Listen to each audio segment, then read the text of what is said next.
Hello. Welcome to the Google Ads Academy. My name is Hashim Syed. I'm the product lead for Europe, Middle East, and Africa here at Google, focused on AI growth and insight products. I'm incredibly fortunate to be in my position, as my role is like a bridge between our sales teams, clients and agencies, and engineers who build our powerful AI advertising tools, giving me a unique perspective on how our AI-powered products can help solve your complex business challenges. With the exponential rise in AI interest this year, many business leaders are exploring how this technology can fuel their business and accelerate their objective to maximize profitable growth. Already 80% of advertisers are using Google AI to improve performance and save hours every week. So thank you for giving me the time to share with you how we at Google can help you adapt and continue to maximize performance and profit through key tools of the Insights page and Performance Planner. And for some of you, this will be new. For others, a reaffirmation of what you're already doing. Regardless, there will be value for all. In the past, marketing leaders such as yourself were responsible for all things creative and brand related. Now that remit has grown substantially. Today's CMOs and performance leaders have had to evolve and become more data-driven and strategic, relying on technology to help tackle the following problems. First, how to capture unpredictable demand when reaching and engaging with consumers is now more complicated than ever. Second, how to drive ROI with challenged budgets in light of more competition and macro change. And third, how to navigate both too much data and too little data with analytics tools in the backdrop of regulatory changes. There is a lot going on, so we're here to help. And that is to help you simplify complexity and capture the opportunity. So let's get into it. The Insights page is a powerful tool located within the Google Ads ecosystem, enabling you to do the four following things. First, monitor and understand performance. Second, troubleshoot by identifying, diagnosing, and assisting in fixing performance issues. Third, identify market opportunities by discovering new market trends and consumer intelligence so you can adapt to these changes. And fourth, optimize your performance by prescribing relevant actions both within and outside of the Google Ads to improve your ads performance. And within the tool, there are 9 powerful insight categories to help you maximize performance. Let's deep dive into one of these. Search trends. This shows you emerging trends specific to and related to the ads that your business is showing up for. There are 2 types of trends here. First, account trends, for products and services that you're currently showing ads for, so you can continue to spot categories experiencing increased demand. And second, suggested trends, those that are not currently covered by your ads, but in categories related to the ad shown in your account and have growing demand. And this tool is great to see how your click coverage is growing against the available search growth trends to see what other variables like bid, budget, coverage you need to modify to capture the demand. The second key powerful tool available to you is Performance Planner. This helps you remove guesswork by automatically predicting clicks, conversions, and conversion values. It is based on your inputs of different spend levels and return on investment targets and helps you plan up to 18 months ahead. And we see that companies that deploy these powerful technologies with active human supervision find that they can boost campaign performance by an additional 15% based on a Google Commission study with BCG in 2019. And Performance Planner lets you do 3 things. First, maximize budgets at your ROI goal to understand different budget scenarios. Second, maximize performance at a fixed budget to make informed decisions on your existing budget. And third, find out the total profitable opportunity for always-on demand-led budgets with the tool automatically accounting for seasonality and predicted year-over-year growth. So how does it work?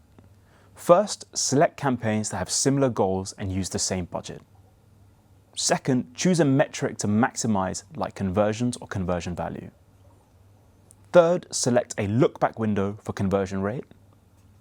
Then select a target threshold. And to help you make decisions, you can look at past performance for guidance. And now you can play around with different budget and target scenarios to help you find the most optimal outcome. And as Performance Planner incorporates real-time signals, you can use these plans to inform both annual planning decisions, match account review cadence at quarterly or monthly intervals, and/or check in weekly. So in summary, Be clear on your marketing objective and use the AI-powered tools such as the Insights page and Performance Planner to do the following. Capture unpredictable demand, enhance creativity at an unprecedented scale, and deliver strong and reliable performance. Thank you. And hi everyone, my name is Shirley and I'm a regional product lead for AI-powered search here at Google. Over the next 10 minutes or so, I will summarize the key learnings presented this year on value-based bidding and set the route for success for 2024. Let's go. As you know already, it is crucial to connect your campaign's objective with your business goals so you make the most out of search. Whether you're tuning in today as a CMO or a CEO, a campaign manager or an agency partner, you should ensure that your performance goals are directly in line with the underlying business objective. And how do we make this happen? First of all, understand the main business objective of the company. If you're a PPC manager, you might be optimizing your campaigns on the volume of sales, where your board of directors are actually looking at the commercial margin. Most lead generation customers I have accompanied over the past couple of years were in that situation. So agnostically of how you're currently managing the accounts, I encourage you to map your main business objective. These are broad top-level goals that are challenging and thrive to ensure your company grows more quickly than the previous years. It typically falls into one of three categories: revenue, profit, and volume. An example of business objective could be to increase revenue by 25% from 10 million euro to 12.5 million euro by the end of the year. The next step is to tie this business objective to the marketing objective. Did you know that you are actually 3 times more likely to hit your business goals if you tie them to your marketing goals? To follow the example I just gave about the 25% revenue growth, a marketing objective could be to increase the revenue generated by online sales or by online leads, depending on your business model. I imagine that you have a diversified marketing media strategy, and those media are not going to bring you the same return based on their nature. Branded media will be typically measured in brand awareness and ad recall, where the most performance-oriented media will be measured in sales KPI. To achieve the business objective I've been taking as an example, a media objective for search could be to increase the revenue generated by 700,000 euro in 2024. This way, search directly contributes to the marketing objective and so to the business objective, which is very relevant. And finally, in order to reach that media objective, you will leverage smart bidding targets at a campaign or even a portfolio level, steering the wheel in the right direction and ready to quickly adjust based on the day-to-day business reality. Over the past couple of years, I have accompanied hundreds of advertisers in this transformation, building a more business-relevant search strategy. However, I know that you not all have been gifted with a straightforward business model and business tracking, and I'm particularly thinking about the complex lead generation businesses out there. Aligning search with the company business objectives can be very challenging when the metrics looked after by your C-levels are not even available in Google Ads. If you are in that situation where search does not currently optimize toward the most business-relevant goal you can think of, a first step I would encourage you taking is to map the lead-to-sales journey or your customer journey. I've provided you with a few examples on the screen, but of course that mapping will depend on your actual business. This is very important for lead generation companies, but it can also apply to e-merchants, for example in the case where you are selling subscriptions, but only tracking the first purchase and not the lifetime value. The lead-to-sales journey can help you identify the steps that are available in your sales funnel and which one should be a good candidate for smart bidding optimization. When it's possible, I would encourage you to import your full funnel in Google Ads for a reporting purpose, but please be aware that you should not optimize on the full funnel, but only select the one most relevant step for bidding. As highlighted in this example, the lead-to-sales journey can give you a good idea of the transformation rate from one step to the other, and understand where smart bidding could help you increase the quality of your prospect. It can also help you identify what conversion volume is available at each step, and what is the average conversion delay, both being very important information that will help define if yes or no a conversion is suited for value-based bidding. In the example here, we can see that the final sale has a very decent volume of 500 conversions per month at an account level, which is above the minimum threshold of 15 conversions per month at an account level to use Target ROAS. And we can see as well that the conversion delay is at 14 days, which is not too high for bidding purpose, as we would encourage you to stay within the 2 weeks limit. As touched upon just a minute ago, it is very important that you optimize smart bidding towards a single funnel step, and ideally the lowest possible in the funnel. You can find two scenarios on the screen. On the left side in blue, the advertiser is optimizing towards closed deals which have a conversion volume of 100 per month and a conversion delay of 10 days. Both the volume and the delays are good enough for value-based bidding optimization, so we recommended them to optimize bidding on this closed deal conversion only. On the right side of the screen in green, the advertiser only has 30 closed deals per month, which is above the threshold but still quite low as it's barely one deal per day, and the conversion delay is 3 months, which is way too high for smart bidding. We recommended them to optimize bidding on the step before the closed deal, which is the sales qualified step, as the volume was much higher and the conversion delay was only of 7 days. Let's have a look at the path to effective qualified value tracking. Today, you may be somewhere at the beginning of the journey, tracking only the conversion itself, but not the value it has for your business. This basic conversion tracking is what you may be using for target CPA or maximize conversion strategies. As a next step, you may transition to static values as a medium-term solution so you can access value-based bidding. But the North Star goal for you as a business, you should be to always prioritize dynamic values when possible.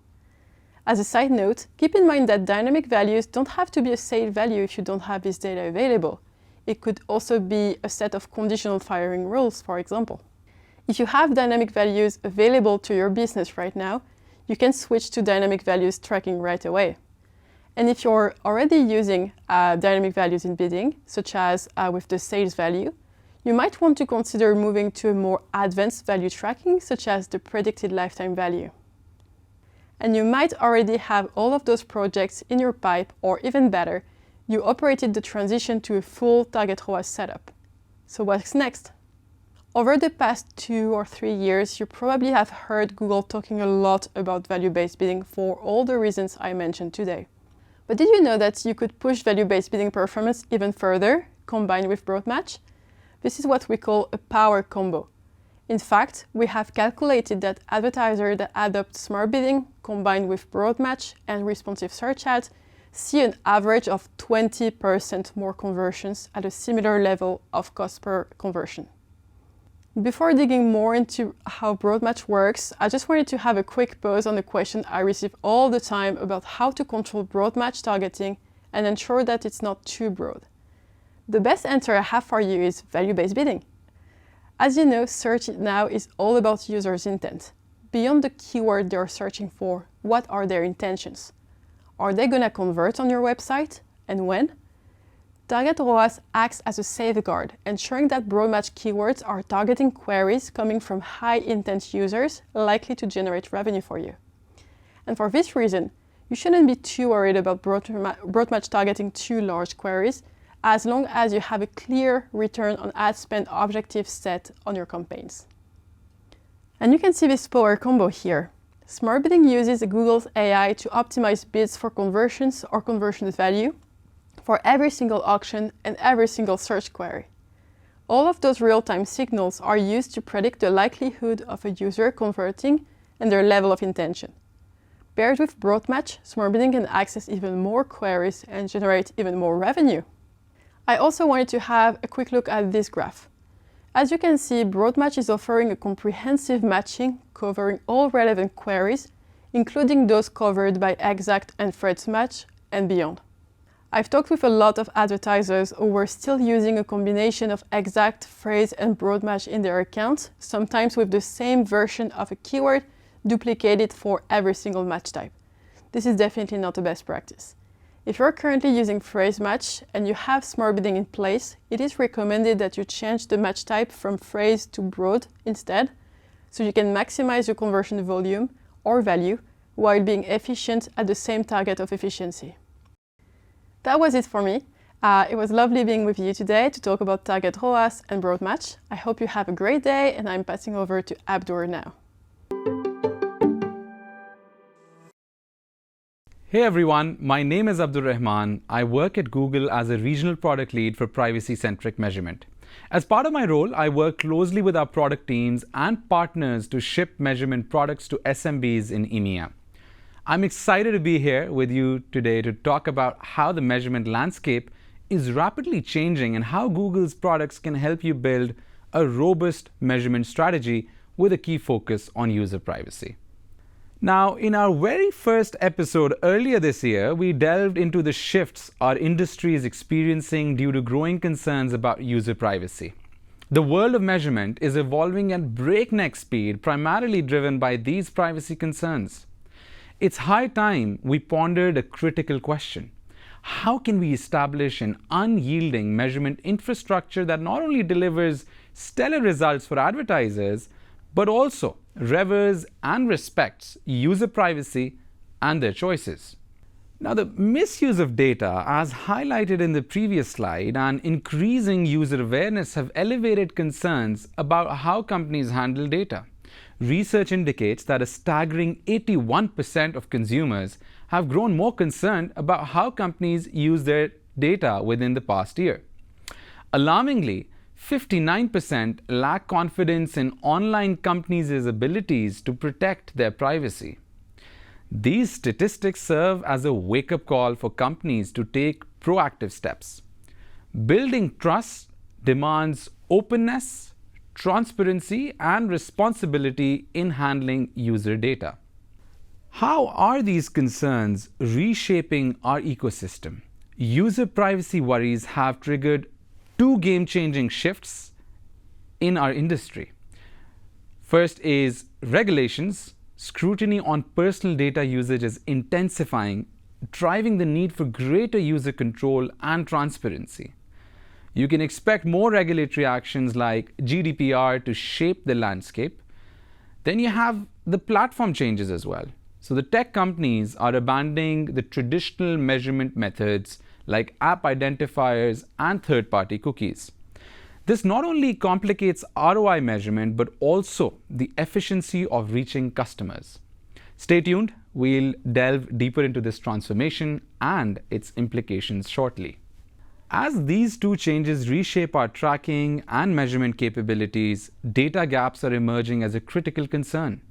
Notably, 85% of digital media professionals like yourself identify data accuracy and cookie loss as their top challenges. All right, let's dive deeper into why this challenge is such a big deal by shedding some light on both the historical and the upcoming changes. Now, picture this.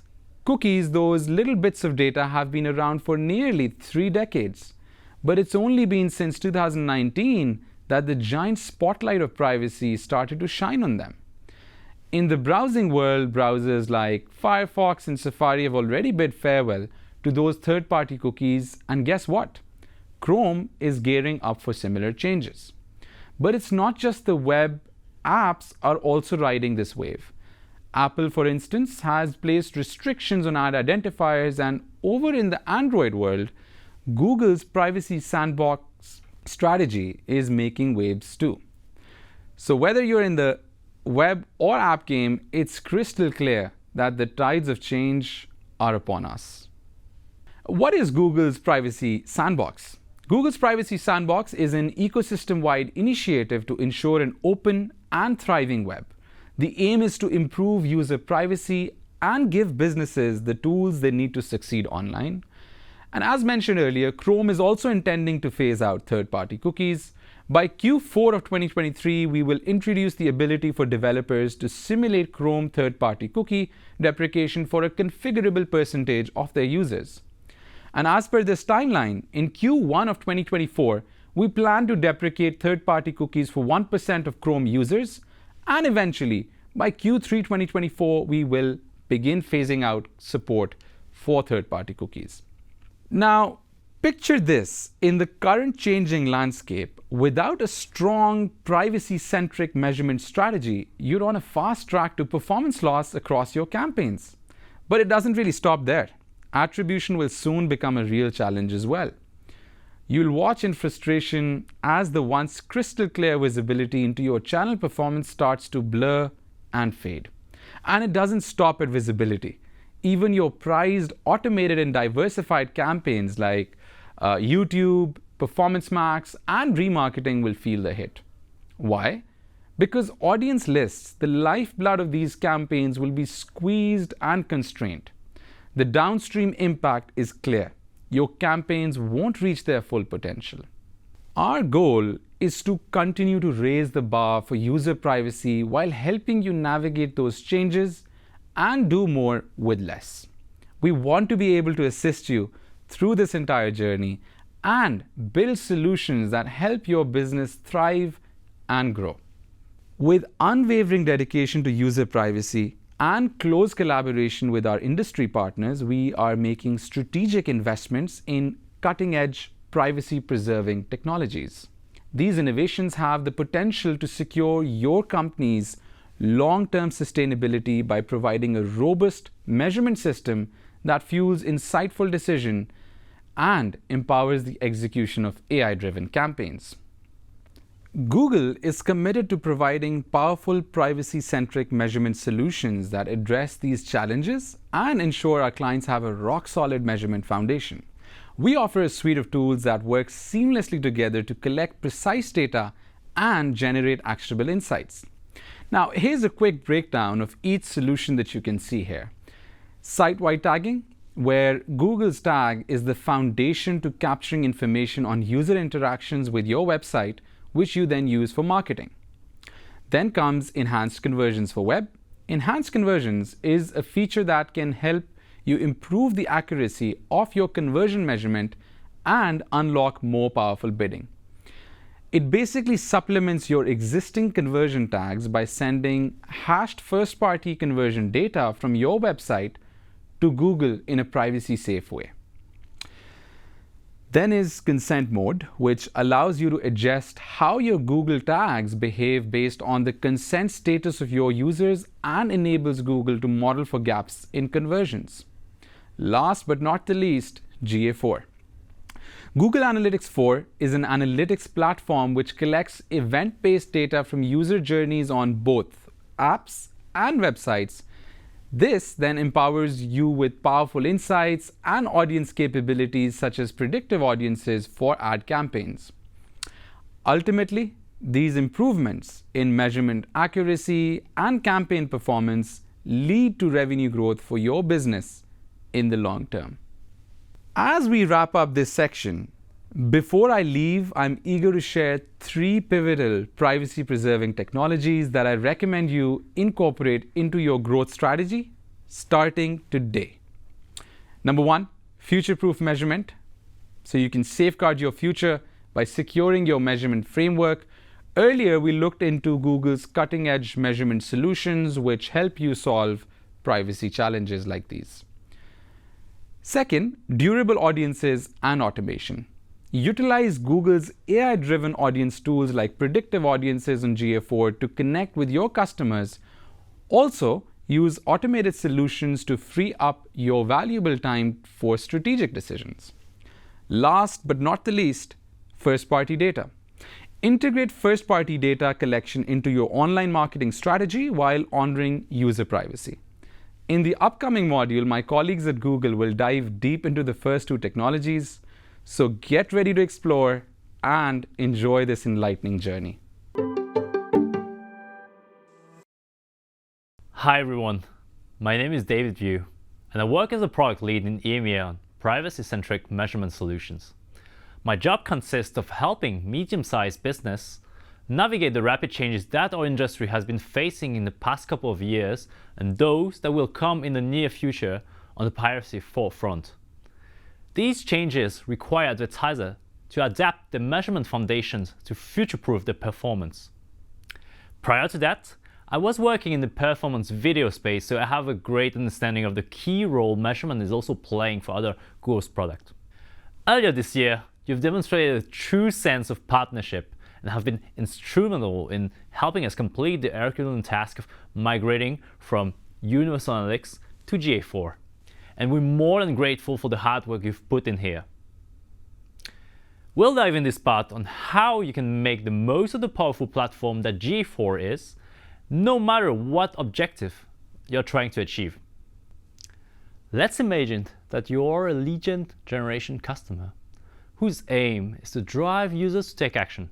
Once you have interest that has been captured through GA4 site-wide tagging and your configured micro-conversions, you could then use predictive audiences based on people who have viewed your lead form, propensity to purchase, or repeatedness. To test then the results, you could create a campaign and test those GA4 audiences versus other platform native targeting by tracking, for instance, the cost per lead or the number of micro-conversions. In the next scenario, let's imagine that you're a retail advertiser with the goal of growing online sales. In this case, we would, for instance, as well deploy GA4 site-wide tagging and define micro-conversions.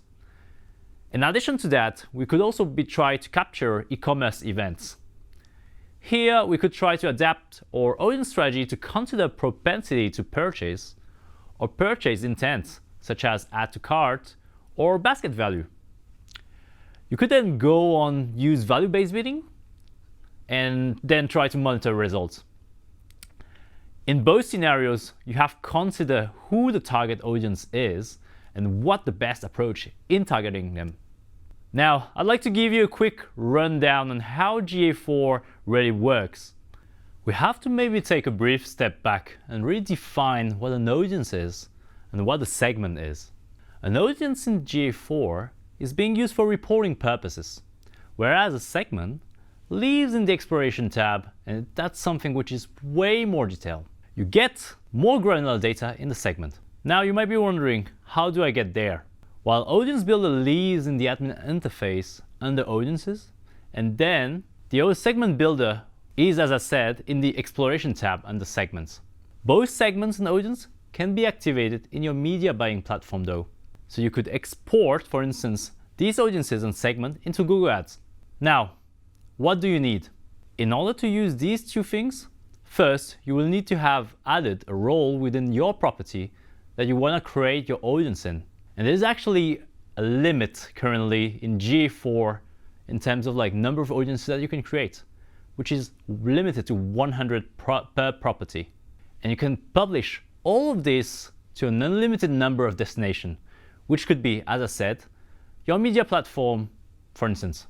One quick caveat though is that it takes approximately 24 to 48 hours for your audience to populate with the user data. So you might need to do it sooner than later. So you have your best possible user data ready for activation when time comes. For instance, if you're interested in launching a campaign next year for peak season, you might want to start gathering those data 1 year before. How do you create a new audience? There's actually 3 possibilities, and as I've said, they are not very different from Universal Analytics in my opinion. So the first one would be just creating one from scratch. So this is basically the same as in Universal Analytics. But we know that today you might work with maybe 1,000 or more than 1,000 audiences in your day-to-day business. So actually we wanted to make things easier for you. So we created audience templates. This is the kind of second way of creating a new audience today in your platform. So you don't have to do everything from scratch. You can leverage what you already built for you here in the first place. And third method, this is arguably for me the most impactful way in GA4, which is to use and leverage predictive audiences.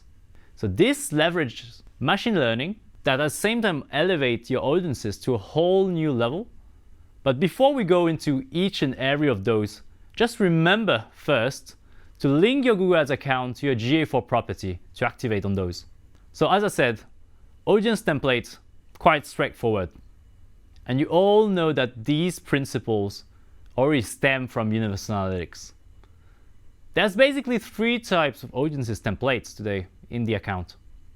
So one is demographics that consists, for instance, of age or gender. Then you have technology, which is a device type audience.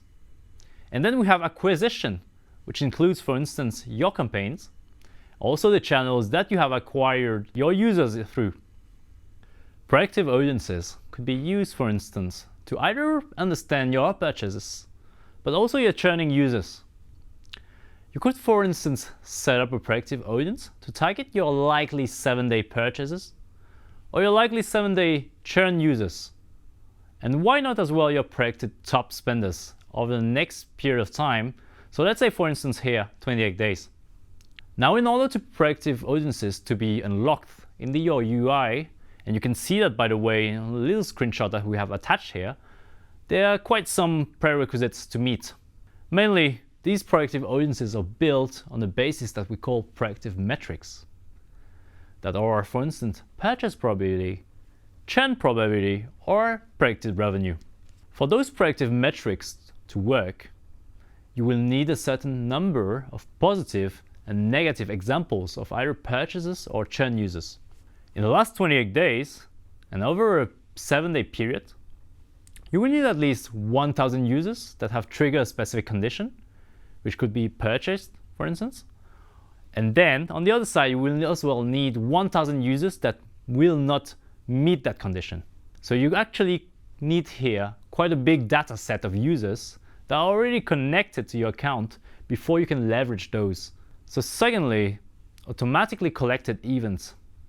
These are recommended events and that are mainly being used for more granular data. So this will help you in your reports. This will also help you in your exploration and can also be leveraged to build better audiences. These events, however, they don't have to be set up manually. So we have here at your disposal a Help Center article that can guide you through, like all the specifics on how to do this. So I just wanted to briefly call out a few that you might have heard of. So we have put this retail/e-commerce events already on the screen here for you, so you can read through them as well. So we basically have 3 big types of audiences here. So one is being general recommended events, which could be, for instance, like login. So that could be used for sign up to your website or apps. Then we have, as you can see as well, retail or e-commerce with add to cart, for instance, e-commerce specific events, And now we have a last category, which are games, which could consist of, for instance, like something such as a level up or the action of unlocking an achievement. Now in GA4, you also have something that you call audience triggers. So audience triggers has nothing to do with creating your audience, but instead, it is helping you activate on these audiences later through your media planning platform. These can also be used for bidding signals. I'll give you an example. You can use them to target or acquire your most valuable users. You could as well use them to target high return on investment users, or just use or leverage machine learning based audiences within those audience triggers. Now you might be wondering, how does it work? So actually, first limit here is that you can create up to 20 audience triggers events per property, and you can as well create those in the audience builder as well. So whenever some user gets added to an audience that you have defined beforehand, you can send a conversion event to GA4, which could as well later send that conversion back to Google Ads to activate and use it basically as a bidding signal. So this is pretty much the same as in Universal Analytics goals, right? This can't, however, be used as an audience condition. So I think that this makes a lot of sense as well. So now that we've talked about your regular reports, but also your audiences, I just wanted to deep dive a bit more into explorations in GA4. So what can exploration really do for you? So first, I would say that explorations are a very highly customizable feature that work for basically every businesses out there. So you may ask yourself, what's the difference between a report on the one hand and an exploration on the other hand? And it's actually like linked to the amount of data that both can use, right? So on the one side, you would have the report that would use daily aggregated data to display, whereas like on the other hand, you would have the exploration that would use user level data and also row even data. So that has a way bigger granularity of data at its disposal that you can later use to know really what, what to build in your explorations from there. So now the first question you might want to answer is that, why should I use GA4 explorations? Which I believe that the answer is quite straightforward and simple. They're easy to use, very, very easy to use, and they can be used as a powerful BI tool, just depending on how much data you're, of course, willing to put into your GA4 property. Also, as I said, segments that live in exploration can also help you with audience creations further down the line. Now, how do you get started? So it's basically the same as with your audiences, really. So you could start with either a blank sheet and build up everything, set up everything yourself. Or you could also use something for which we try to make life easier for you, which are templates.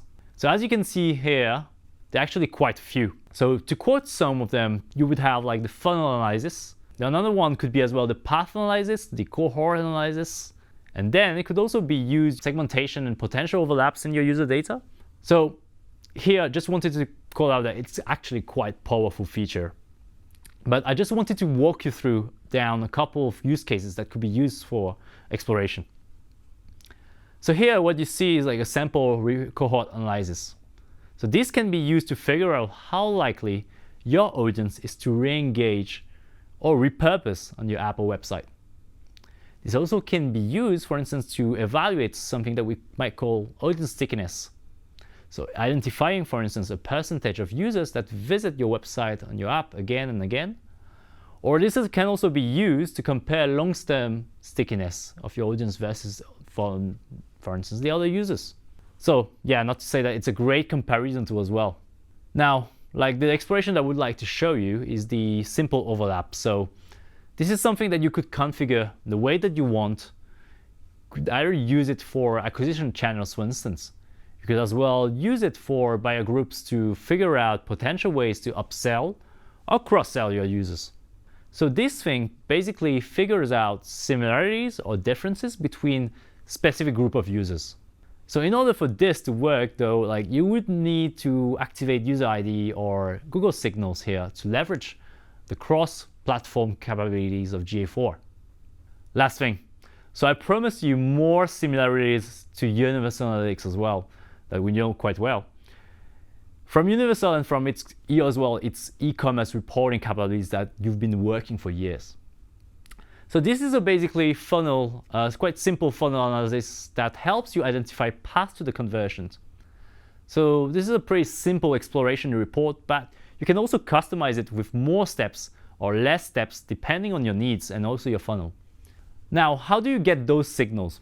So I touched upon this earlier with the e-commerce or retail signals with the recommended events and e-commerce dimensions as well. Great. Now, I hope that you have you covered with this. And in the next part, I'm happy to let the floor to Jan-Erik to help to show you how to implement enhanced conversion using Google Tag Manager and Consent Mode if you use as well a preferred content management platform. Thank you, everyone. Hi, my name is Jan-Erik. I'm an advertising solution architect at Google, and today I will walk you through an implementation of enhanced conversions via Google Tag Manager, and then an implementation of Consent Mode. So let's get started. I'm going to walk you through my screen. Here I am on Google Ads. I also have my Google Tag Manager account open, as well as my website, which is a test website. So in order to implement enhanced conversions, there really are 3 steps. The first step is in Google Ads, the second step is in Google Tag Manager, and the third step is on your website. Let's get started. So in Google Ads, I sign in. Here, this is my test account. We want to go to the list of conversion actions. So it's going to be under Tools and Settings, and then Measurement, and then Conversions. So here we see all the conversion actions that are in my Google Ads account. The action for which I want to set up enhanced conversions today is the first one here on the screen is called contact. If you want to set up enhanced conversions on your account, make sure that the conversion source is website for your conversion action. So here, for example, for contact, the conversion source is website, so it can work. If it's not website, you might not be able to set up enhanced conversion on this conversion action. Now, let's set it up for this contact conversion action. When I click on the name of the conversion action, I land on this page, which has 3 sections: settings at the top, tag setup in the middle, and enhanced conversions in the bottom. That's the section we're interested in, the third one. We open it up, and I turn on enhanced conversions by clicking on the checkbox. Then there are several options: Google Tag or Google Tag Manager or API. Today we're going to do it through the Google Tag Manager option. So let's select the first option here. I click Next. Then it's going to ask me for the URL of my website. So here you would input the URL of the home page of your website. So in my case, I will grab the URL of this website here, which is my test website. So copy here, and then back to Google Ads. I paste it. Then I'm going to click on check URL. Sometimes it finds the Google Tag Manager tag, sometimes it doesn't, but it doesn't really matter because we can select one manually underneath. And it's going to be Google Tag Manager in our case. Here it is, Google Tag Manager, and then click Next. So here I just set up enhanced conversions in my Google Ads account. All I need to do is save. And I set it up for this conversion action called contact. You can reproduce these various steps for the other conversion actions that are in your account. There is even a way to do it at the account level, in order to save time, to do it once for every single conversion action that is eligible in your account. And this is going to be under settings. And here, okay, I don't have it in my test account because it is a test account, but here there will be an enhanced conversion section at the bottom, not enhanced conversion for leads, which is something else, but enhanced conversions. And all you have to do is click on it and activate enhanced conversions through a checkbox, just like we did for the individual conversion action. So back to the conversion actions. Here I have enhanced conversions that is set up in Google Ads. Now let's move on to the second part of the implementation, which is on Google Tag Manager. So remember, the first part was on Google Ads, the second part was on Google Tag Manager, and the third part is on your website. So in Google Tag Manager, I have here my list of tags. So when I land on my container, it looks like this. I click on the list of tags and I find my Google Ads conversion tracking tag. In order to find the right one, I can use the conversion label. Let's say if you have several and you want to make sure that you're setting it up for the right conversion action in Google Ads, you can use the conversion label as a matching key. So when I enter my tag, here I have my conversion label there. I can go to Google Ads, enter my conversion action, and go to the previous section on the page, tag setup. Click on Use Google Tag Manager, and here you have a conversion label. So you want to make sure that this conversion label here matches this conversion label there in Google Tag Manager, so that you're setting up enhanced conversions on the right tag. Now that you've located your correct tag, you want to include user provided data from your website. that's the setup of enhanced conversions. So it's here in the third checkbox. It's gonna ask you to select a variable. You may already have it on your account if you're using a technology such as EC for Leads. But if you're not, you're gonna create a new variable. In the drop-down menu, select new variable. And here you get the list of all the variables that are possible, that can be used as information passed along the conversion. So there's the email address, the phone number, or the various fields of the physical address. What's mandatory is the email address or the phone number. You need to have at least one or the other one. The physical address is always optional. In my example, I will use the email address. So what we want to do here is to create a new variable. And that's where my website comes in. So I'm moving on to the third part of the implementation, the part on your website. What we want to do here is to to establish the communication between Google Tag Manager and your website on that topic of the email address variable. So this is my website here. This is what it looks like in reality. This is a test website. And if I want to examine the code, I have this testing environment here where I can see the code on the left and the website on the right. Now, how do I send the information from this website to Google Tag Manager? There are three ways to do it. The first way, and the recommended way, is through a data layer variable. The second way, which is also recommended, is through a JavaScript variable. And the third way is through a DOM element variable. So let's do the first way. The first way would be through a data layer variable. So let's assume that on the website somewhere in the code, you have a data layer variable called email.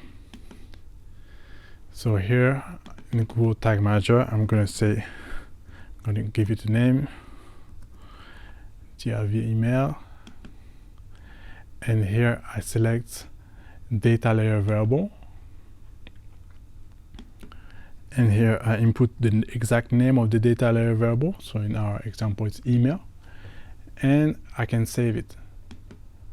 So now Google Tag Manager knows that on this page, it can read the email address of the user through the data layer variable. Let's have a look at the second option. The second option is the JavaScript variable. So the JavaScript variable, I have an example here on my website. There it is. That's this script here, where I have var user email equals and then the email address of the user. So in my example is test2@google.com, but on your setup you want to have a dynamic variable that retrieves the actual email address of the user. You can call it user email. You can call it something else as well, but you want to make sure that the name of the variable is exactly the same here on your JavaScript code on your front end of your website, and there in the setup of Google Tag Manager. So let's do it here in Google Tag Manager. Instead of this data layer variable that we created earlier here, we want to do it through a JavaScript variable.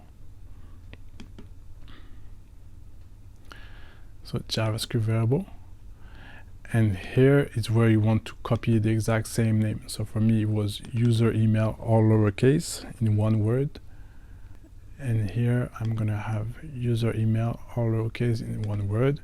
We can give it a name.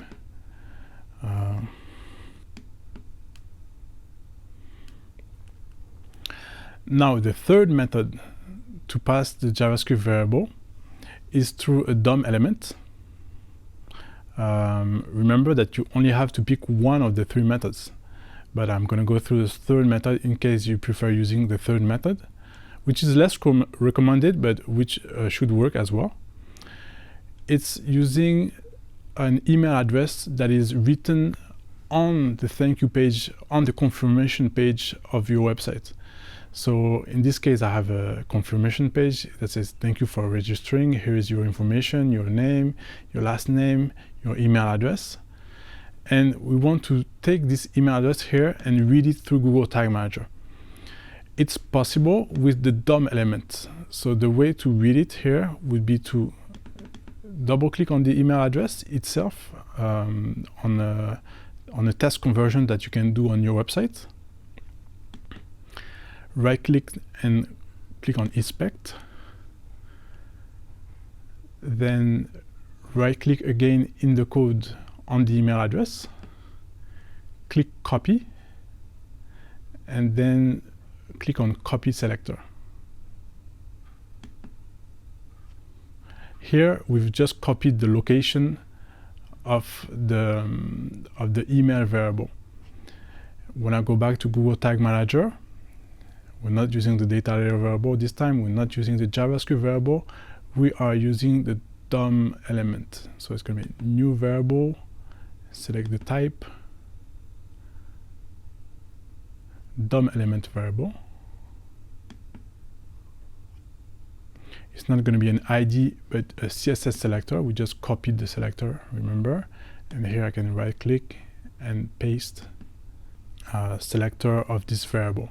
Here we're going to give it a name quickly, so it's going to be, and that's it for the third method. So you are able to choose between the three methods, but we recommend the first two methods. One more point that I'd like to add is that we've used the full readable email address here. We've passed it to the Google Ads tag, but you could also pass it hashed. So you can hash it yourself via the mechanism SHA-256 and then pass it to the Google Ads tag, which will take it hashed and send it to the Google servers.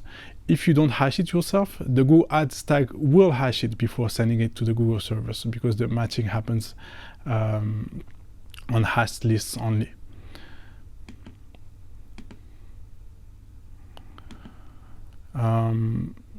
So we are done here with the setup of enhanced conversions in Google Tag Manager. You can save. It's going to call it user provided data. That's fine. You can save. I can save this too.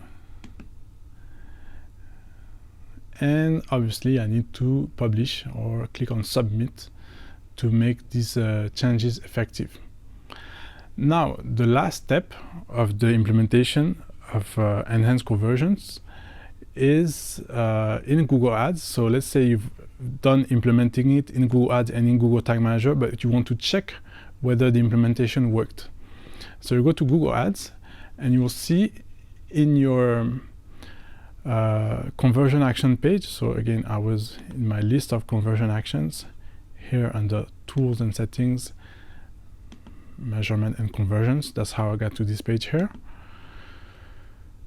Here under your conversion action for which you set up enhanced conversions, there will be a new tab called diagnostics. There it is. And it's new because we just activated enhanced conversions. So I'm on the diagnostics tab. And what does it say? Status, no recent enhanced conversions. That's normal because I just activated it.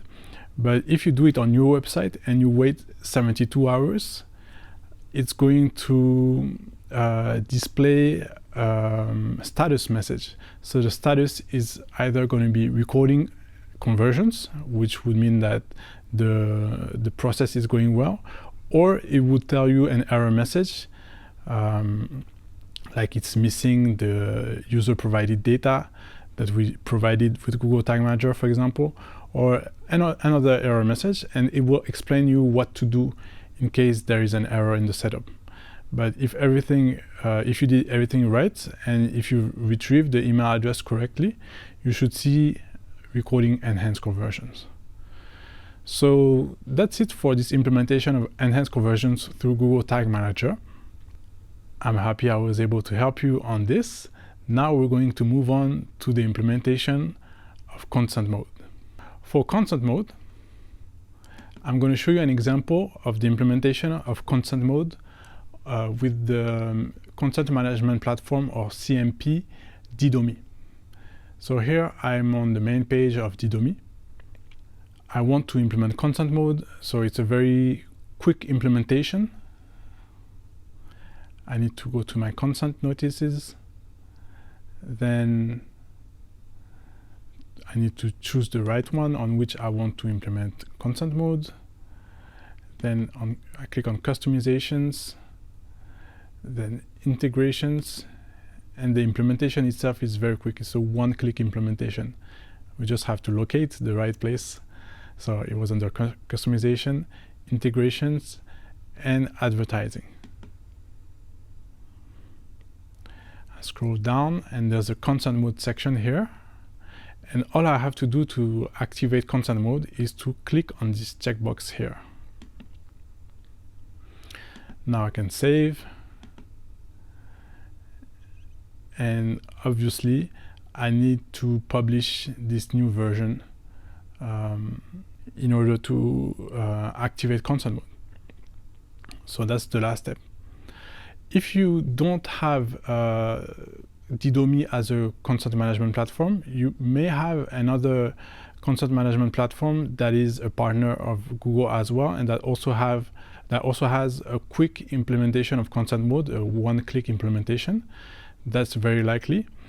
If your content management platform doesn't have a one-click implementation option, you can always contact your account manager to get some help on how to implement consent mode on your platform. So we are done with the implementation of consent mode. So today, again, we reviewed the implementation of enhanced conversions for web through Google Tag Manager, and then we reviewed an example of the implementation of Google Consent Mode on your setup. I hope this helps. Thank you for joining Google Ads Academy.